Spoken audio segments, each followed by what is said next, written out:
All right, I know you love these 5-minute Red Sox updates, so we will deliver it to you almost every day. Some days I might miss. But I really appreciate it. The comments are great. Make sure to subscribe to the channel here. Follow my podcast as well. That's through FanArch at Red Sox Now. It's on YouTube.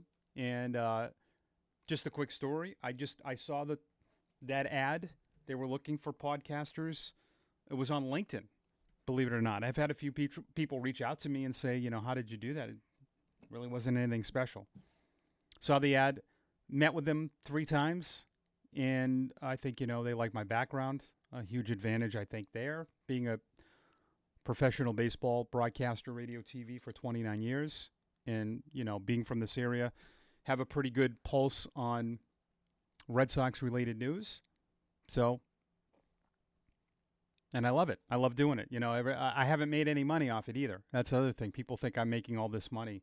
I have a full-time job at Framingham State, and I do the part-time with the Woo Sox. I just love doing all this content creation. It's something that I really enjoy. The last time the Red Sox went to the Yankees, you weren't really enjoying your team. They were 30-34. They went and went on a huge run, and you can't let the 3 games define anything. Trust me on this. The page is turned. They had yesterday off. It's a grind. I know people don't want to hear this as an excuse, but trust me, it is. It's hard. And was there a little letdown? Probably. I don't know. I think you ran into some good arms. Baseball's it just doesn't go by the script that you want it to. Oh, you're playing teams under 500. Okay.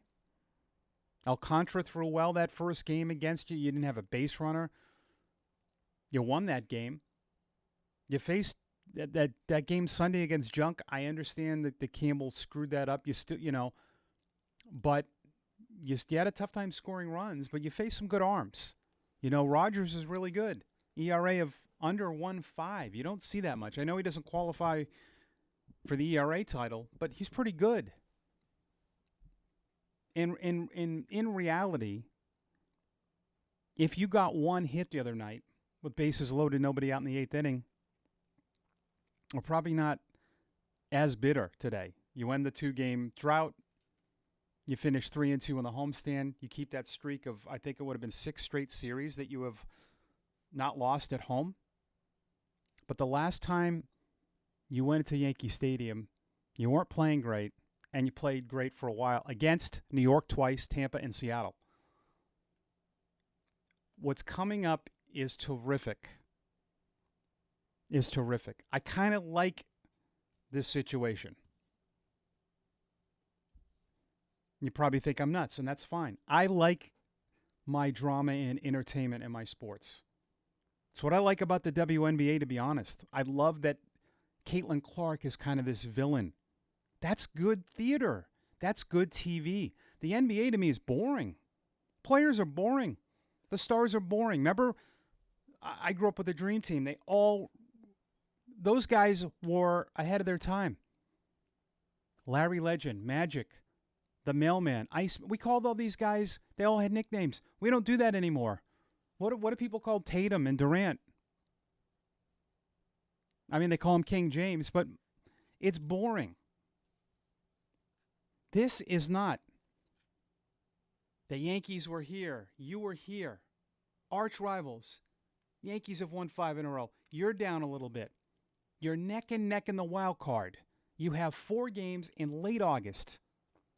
The last weekend of summer for a lot of kids, they go back to school Monday. My nieces go back to school. I would have been beside myself at 13 years old with this kind, because when I grew up, they didn't have the wild card. A 4-game series over the weekend, great weather in New York. 4 great pitching matchups. You have your top 4. This is what it's all about. There's some adversity with the Red Sox. The Yankees are now here. You're neck and neck. The script for this weekend, there are scripts that Hollywood couldn't write better.